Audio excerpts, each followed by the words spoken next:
नमस्कार दोस्तों, स्वागत है आप सभी का हमारे प्रोग्राम जिंदगी बने आसान में। दोस्तों, हमारी सीरीज चल रही है इलनेस टू वेलनेस के ऊपर।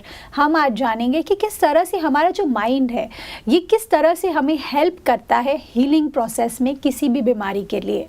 इसके बारे में जानने के लिए हमारे साथ है करमजीत सिस्टर। आइए उनसे बातें करते हैं। ओम शांति sister, welcome to our show. ओम शांति सिस्टर, हमने पिछले एपिसोड में बात की थी कि किस तरह से हमारा सोल कॉन्शियसनेस ये बहुत ज़रूरी है अगर हमें किसी भी बीमारी से बाहर निकलना है। तो अब मैं जानना चाहती हूँ सिस्टर, अगर हम बात करें हमारी लाइफ में बहुत सारी चीज़ें हैं जो हम करना चाहते हैं। हम अपने रिलेशनशिप्स को अच्छा बनाना चाहते हैं, हम अपनी हेल्थ को अच्छा बनाना चाहते हैं, हमारी फिजिकल बॉडी को हेल्दी बनाना चाहते हैं, साथ ही साथ हमारा लाइफस्टाइल अच्छा करना चाहते हैं, हम फाइनेंशियली ग्रो करना चाहते हैं, हम बहुत कुछ करना चाहते हैं। लेकिन मुझे जानना था कि यही सब ज़िंदगी है या इसके बियॉन्ड भी हमारा कुछ करना बाकी है जो अभी तक हमने एक्सप्लोर नहीं किया। एक्चुअली जब एक ज़िंदगी कोई भी व्यक्ति अपनी शुरू करता है जी, तो वो हमेशा बाह्य स्तर पर रहता है। जी, छोटा बच्चा सोचता है पढ़ना है, राइट। उससे बड़ा सोचता है और पढ़ना है, फिर उससे अब बड़ा सोचता है और पढ़ना है फिर सोचता है अच्छी नौकरी, जॉब या फिर बिजनेस करना है। जी, and beyond that they think of marriage, then kids. But I think a spiritual journey तो एक छोटे बच्चे की भी शुरू हो सकती है। अच्छा। उसके लिए इतनी लंबी जर्नी करने के बाद बहुत सारे सालों का इंतज़ार ज़रूरी नहीं है। बहुत सारे एग्जाम्पल्स हमारे समाज में ऑलरेडी हैं। हम सब ने सुना है बुद्ध महावीर जी को, बुद्ध को, गुरु नानक देव जी को, कि जिन्होंने अपनी स्पिरिचुअल जर्नी अपने छोटेपन में ही शुरू कर दी। ओके। और बुद्धत्व को तो तभी पाए कि जब उन्होंने उनके पिताश्री ने कोई कमी नहीं छोड़ी थी उनके लिए, कि जब वो आते थे तो बोला जाता था कि एक पत्ता भी सूखा हुआ उसे ना दिखे, कि उसे कोई ऐसी चीज़ देख कर के वैराग्य ना आ जाए कहीं। लेकिन सब कुछ पॉलिश्ड होने के बावजूद भी वो महल छोड़ कर के निकल के चले गए बहुत छोटी सी उम्र में। जी। तो क्योंकि उन्हें वो एनलाइटनमेंट, वो स्पिरिचुअल एनलाइटनमेंट इतनी छोटी उम्र में ही हो गया था कि लाइफ इज़ बियॉन्ड दिस। महल है, सब कुछ है, घर बार है, पैसा है, राज है, प्रजा है, सब कुछ है, लेकिन ज़िंदगी का असली जो मकसद है या जो एम है, जो लक्ष्य है, वो इसके बियॉन्ड है। सो ये जिस दिन समझ में आ जाए, your life becomes very easy. तो आप कहना चाह रहे हैं कि हमारी लाइफ का एक पर्पस होना चाहिए, आप ये कहना चाह रहे हैं? ओके। और हम सभी को अपनी ज़िंदगी का लक्ष्य निर्धारित करना चाहिए खुद, किसी को देख कर के नहीं। अदरवाइज आप दूसरे को चेज करेंगे। राइट। हमें खुद को चेज करना है, किसी दूसरे को चेज नहीं करना। खुद को चेज करना मतलब मीन्स अगर मैंने खुद के लिए टारगेट सेट किए हुए हैं तो I will chase myself. No, true true true. And if I am following somebody else as an idol, फिर हम हमेशा कंपैरिजन्स में लगे रहेंगे। वो तो है। और हमें लगेगा अच्छा वो वहाँ पहुँच गया तो मुझे भी वहाँ पहुँचना है, तो इसका मतलब कंपटीशन में लग गए ना। बिल्कुल। और रास्ते में चलते हुए मान लो कि आप एक ट्रैक पे जा रहे हैं, गाड़ी डाली हुई है आपने गुजरात टू बॉम्बे जी, और उस रास्ते पे चलते हुए हम खुद की गाड़ी को ना देख के हम आगे किसी एक गाड़ी को ट्रैक पे लेके उसको टारगेट बना लेते हैं कि मुझे इसके पीछे पीछे जाना है। राइट। तो क्या होगा, आप उसको फॉलो करने के चक्कर में हो सकता है किसी को हिट कर दो, राइट। हो सकता है कुछ बहुत इंपॉर्टेंट मिस कर दो, राइट। या फिर आप अपनी गाड़ी में होने वाले नुकसान को भी अवॉइड कर दो। Right. Yes, true. So what happens, because लक्ष्य क्या ले लिया, उसको चेस करना है, सामने वाले को जिसको आइडल बनाया है। तो ऐसे ही हम अपनी ज़िंदगी में चलते हुए जब हमेशा आइडियल सेट कर लेते हैं कि उसके ही जैसा करना है, राइट, तो हम कहीं ना कहीं वो पाने के चक्कर में हम अपनी स्पिरिचुअल जर्नी को खो देते हैं। So true.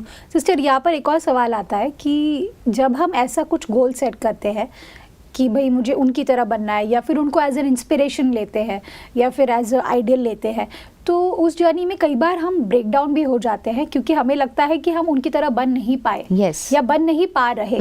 तो वो एक कांस्टेंट प्रेशर रहता है माइंड के अंदर में, वो ये कर रहा है मुझे भी यही करना है, वो ये कर रहा है मुझे भी यही करना this is what is happening with the social media, no, Yes. Everywhere. True. Because लोग सोच रहे हैं, आज लोग यूट्यूब पर क्यों आ रहे हैं, बिकॉज दे वांट कि जैसे दूसरों के फॉलोअर्स हैं मेरे भी हों। राइट तो वो पैसा कमा रहा है तो मुझे भी कमाना है, राइट वो ऐसा कर रहा है तो मेरे को ऐसा करना है। No, you set your own path, you create your own path. आप एक नया रास्ता बनाएं, उस पे चले ना, आप Right. अपना रास्ता बनाएं, आप उस पे चलें। Right Does no matter what people say, no matter what universe says, no matter what others feel about you. Right So if I am happy with my journey, suppose कि me as a human being, जी मैं अगर जंगल में एक झोंपड़ी में रह के खुश हूँ तो it is my journey, Right. it's my choice. अगर me as a human being, I want a flat of some 5-10 crores and then I am happy, okay, then work for it and go on that journey right because it's your decision, right it's nobody else's decision. सही बात है। तो इसी तरह से journey वहाँ से शुरू हुई ना, जी तो उस जर्नी पे चलते चलते चलते चलते ये मटीरियलिस्टिक चीज़ें आपने पाली, राइट फिर what after that, again the question comes, what after that.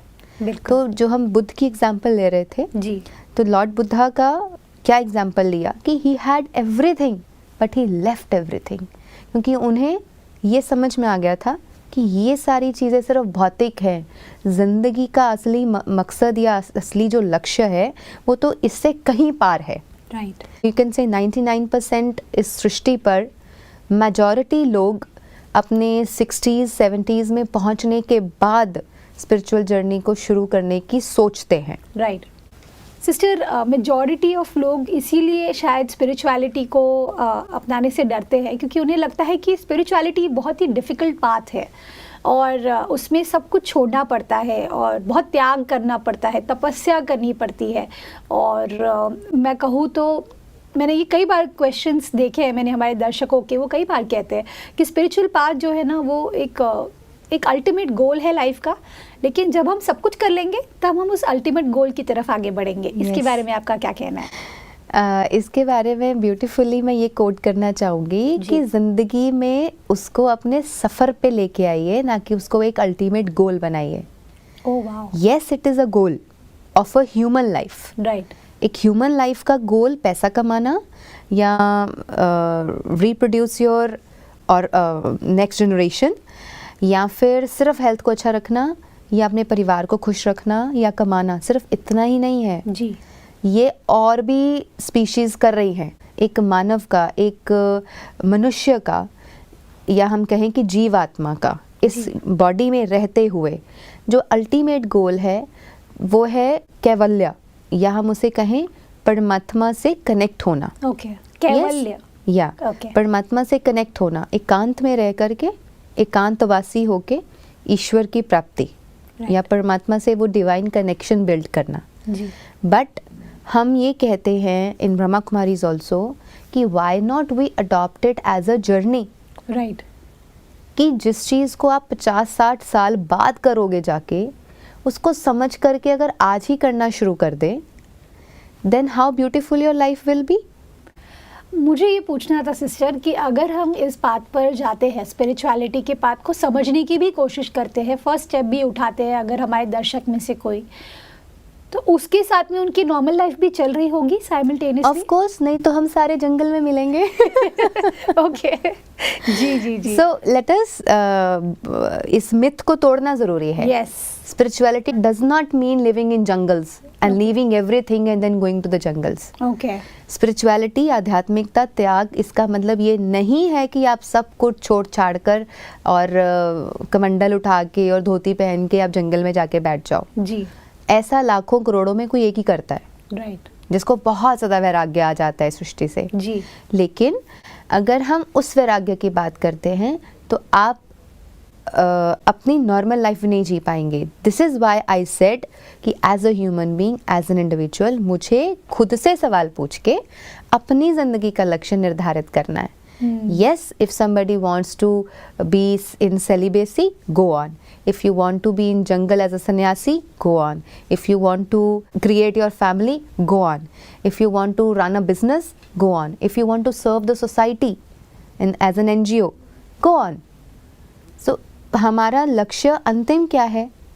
परमात्मा के साथ मेरा डिवाइन कनेक्शन। बिल्कुल। लेकिन आज अगर हम अपनी डेली लाइफ में मेडिटेशन करना सीख जाएं, मेडिटेट करें और हर रोज़ स्पेशली भी कुछ समय निकाल कर अपने इस इनर जर्नी के लिए बैठें और कर्म योग सीख लें कि कर्म करते हुए हम परमात्मा को याद कर रहे हैं और उसकी याद में रहते हुए हम सारे कर्म कर रहे हैं जो भी हमने करने हैं, जो भी हमारे लक्ष्य हैं, हमारे प्रोजेक्ट्स हैं, एम्स हैं, गोल्स हैं, वो सब अचीव करने हैं और परमात्मा को उस जर्नी पे साथ रख लें और इस समझ से करें कि ये सारी चीज़ें जो हम कर रहे हैं एक दिन छूट जानी है, यहीं रह जानी है, साथ तो कुछ जाना नहीं है। ट्रू। सो हम हर कर्म या हर कदम अपना बहुत अच्छा, सात्विक और पॉजिटिव नेचुरली चलेंगे। ट्रू। क्योंकि हम किसी भी चीज़ को जब अपने हाथ में लेते हैं ना एंड एक जज बनने की कोशिश करते हैं या सामने वाले को जज करके हम धर्मराज बनने की कोशिश करते हैं, वो गलत है। क्यों करते हैं? हम उस क्षण ये भूल जाते हैं कि एक दिन मैंने भी ये सब कुछ यहीं छोड़ के चले जाना है और वो किस दिन होना ये भी नहीं पता। राइट। कोई लिखवा के तो नहीं लाए थे ये बात आप एकदम सही सर्टिफिकेट। राइट। कि पैदा जब हुए तो पहले सर्टिफिकेट दिखाया, सो एंड सो डेट तक मैं इस सृष्टि पर राज्य करने वाला हूँ। ऐसा तो कुछ है नहीं है। Right. Right. So we don't know what next. या आई डोंट नो कल का सूरज देखना है या नहीं देखना है। True. So why not live every day like कि I am not going to live forever, but हर दिन अपना इस तरीके से भी जियो कि ये मोमेंट दोबारा नहीं आने वाले हैं। True. So live it to the fullest. बिल्कुल। That is what we call to stay in the present. True. अपने वर्तमान में रह कर के जीना, तब आप हर पल को एंजॉय कर पाएंगे। बिल्कुल। वरना मेजॉरिटी लोगों को देखा है फ्यूचर की चिंता, आने वाले कल की चिंता, उसी सब में लगे रहते हैं और उसी सब में लगे रहने की वजह से अपने प्रेजेंट को नहीं जी पाते। बिल्कुल। बटोरने के चक्र में, इकट्ठा करने के चक्र में हम अपने प्रेजेंट को जीना भूल जाते हैं। बिल्कुल। फॉर एग्ज़ाम्पल, मुझे बोल दिया जाए कि इस रास्ते पर आपने चलना है और इस रास्ते पर दोनों साइड्स पे सोना और चांदी है। ओके। हमें दोनों को उठाते हुए जाना है और चेक करना है एंड पॉइंट पे कितना कलेक्ट किया। लेकिन उस रास्ते पर ब्यूटीफुल माउंटेन्स हैं, बहुत ब्यूटीफुल गार्डन्स हैं, वनस्पति है, पेड़ है, पौधे हैं, फ्लावर्स हैं, कोई ध्यान नहीं है उनकी तरफ। मीन्स जर्नी पे ध्यान नहीं है, सिर्फ इकट्ठा करने पे ध्यान है। True. Yes. So this is what happens with the human life. हम सिर्फ इकट्ठा करने पे चल रहे हैं, लेकिन अगर जर्नी भी इंजॉय कर लो और जितना इकट्ठा कर सको उतना ही कर लो तो आपकी लाइफ बैलेंस्ड हो जाएगी और बैलेंस्ड लाइफ जब आप जिएंगे तो आप most happiest person on earth होंगे। वाओ सिस्टर, आप जो ये कह रहे हैं, ये परफेक्ट लाइफ की जो आप बात कर रहे हैं, ये लाइफ कुछ लोग जी रहे हैं ऑलरेडी। क्योंकि मैं ये क्यों जानना चाहती हूँ, बिकॉज मुझे पता नहीं कि कि आसपास के जो हमारे लोग होते हैं, जैसा हमारे आसपास के लोग होते हैं वैसे ही हम बन जाते हैं। और हम सभी अगर एक दौड़ में आगे भाग रहे हैं तो उन सभी के बीच में आप भी वैसा ही फील करते हैं, ऑलवेज इन प्रेशर। तो आप जो ये आइडियल लाइफ की बात कर रहे हैं, क्या ऐसे कुछ लोग जी रहे हैं already life? There are people. Okay. आप देखेंगे उनको कोई मतलब नहीं है दुनिया से, कंपटीशन से, जी, नेम फेम से। जी। उन्होंने अपनी ज़िंदगी को एक लक्ष्य निर्धारित कर लिया है कि मेरा लक्ष्य ये है और मैं इसी में खुश हूँ। Right. Yes. So there are places in the world. Few days back I was reading an article, foreign में किसी कंट्री में एक इको विलेज है। जी। वो एक ऐसा विलेज है जहाँ पर सब कुछ नेचुरल उगता है, लोग नेचुरली चीज़ों को मतलब नेचुरली खुद ही उगाते हैं और वो बहुत ही क्लोज टू नेचर प्लेस है और बहुत मुश्किल से वहाँ पे जगह मिलती है रहने के लिए। और वहाँ पर बहुत लोग जाकर के टाउन्स एंड सिटीज़ और अपना बिजनेस वगैरह छोड़ के जाके वहाँ बस गए हैं कि हमें नेचर में रहना है, नेचर के साथ ही जीना है और ऐसे ही करना है। सो ऐसे भी लोग हैं। Many people are there those who know कि this is my aim and I am happy with this much and बाकी टाइम देना है मुझे अपनी स्पिरिचुअल डेवलपमेंट के लिए। या फिर कुछ लोग हैं those who are into serving others, serving society, और उन्हें लगता है दूसरों को सर्व करके ही मुझे खुशी मिलने वाली है। the percentage is very less, yes, very less, but majority लोगों को तो आप सिर्फ भाग दौड़ में देखेंगे. वाई? बिल्कुल. क्योंकि हम दो बातें भूलते हैं. जी, नंबर एक कि I am like a guest on this earth, right, और ये जो जन्म है एक दिन ये चेंज होना है. And I am a soul on this journey, I have to change this costume. ये भूल गए. और दूसरा, हम सिर्फ अपनी भौतिक जिम्मेवारियां संभाल रहे हैं और कर रहे हैं कि पहले अपनी लाइफ की जिम्मेवारी, फिर अगर बच्चा है तो बच्चे की लाइफ की जिम्मेवारी. हम ये भूल गए इस सफ़र पे कि my ultimate goal is to connect with the supreme. Right. जब ये दो बातें भूलेंगे तो हम स्ट्रेस और टेंशन और प्रेशर्स में आएंगे ही आएंगे. अदरवाइज सपोजिटली हम एक मार्केट की बात करते हैं, that is the speakers, the motivational speakers, happiness coach, wellness coach. ये एक इंडस्ट्री है. राइट. और उस इंडस्ट्री में अगर हम सभी ये समझ लें कि हम दुनिया को पॉजिटिव और इस दुनिया को ट्रांसफॉर्म करने में सहयोग दे रहे हैं, अपना अपना जितना हमसे हो रहा है. Right. Yes, everybody can not be the same. True, true. तो और हर एक व्यक्ति का ना भाव, हर एक व्यक्ति का बोलने का तरीका, हर एक व्यक्ति की अपनी एक मंशा, एक इंटेंशंस होते हैं. राइट. तो उससे ज़रूरी नहीं है कि मेरी हर बात राइट हो, ज़रूरी नहीं है आपकी हर बात राइट हो. ट्रू. हो सकता है लोग मुझे किसी और बात के लिए फॉलो कर रहे हो, लेकिन आपको किसी और बात के लिए फॉलो कर रहे हो. Right. So suppose there are 100 people who are into this industry. तो 100 के 100 लोग अगर एक दूसरे को compete करते हुए चलेंगे तो हम एक दूसरे की तरह बनने की कोशिश कर रहे बिल्कुल. हैं. फिर लोगों को दुनिया को डाइवर्सिटी कहाँ से मिलेगा? So true. लेकिन अगर हम ये समझ लें कि I am on this platform to serve the people और to give something to the society and this world, तो मेरा जो रोल है, मुझे अपना बेस्ट प्ले करना है, लेकिन अपनी खुशी गायब नहीं होने देनी. अपना स्टेट ऑफ माइंड को बैलेंस्ड रखना है. Right. उसको भी स्टेबल रखना है और अपने अल्टीमेट गोल को नहीं भूलना है. So true. सिस्टर, आज के एपिसोड में मुझे सबसे अच्छी बात आपकी ये लगी कि हमें रेस में नहीं लगना है, हमें अपनी जर्नी को खुद के लिए जीना है. और हमारा जो ये जर्नी है ये हमारे थॉट्स पर डिपेंडेंट करता है, हमारे स्टेट ऑफ माइंड पर डिपेंड करता है, और हम जो डिसीजंस लेते हैं वही हमारी लाइफ को आगे डायरेक्ट करता है. All thanks to you sister. Thank you for coming in our show. ओम शांति. ओम शांति. बहुत कुछ है जो आज हमने डिस्कस किया, जिसमें मुझे सबसे अच्छी बात ये लगी दोस्तों कि अगर हम अपनी लाइफ में खुद को फॉलो करें, हमारी खुद की इनर कॉलिंग को फॉलो करें, हमारे दिल जो बोल रहा है, हमारा जो माइंड है, क्या वो बैलेंस्ड है, क्या वो फील कर रहा है कि मैं खुश हूँ अपनी लाइफ में, या उसे लग रहा है कि मैं दौड़ रहा हूँ ऐसी ज़मीन की ओर जिसकी कोई अंत नहीं. इस बात के साथ आज के प्रोग्राम को हम एंड करते हैं. कल आपसे फिर मिलेंगे आपके ही शो में ज़िंदगी बने आसान. ओम शांति.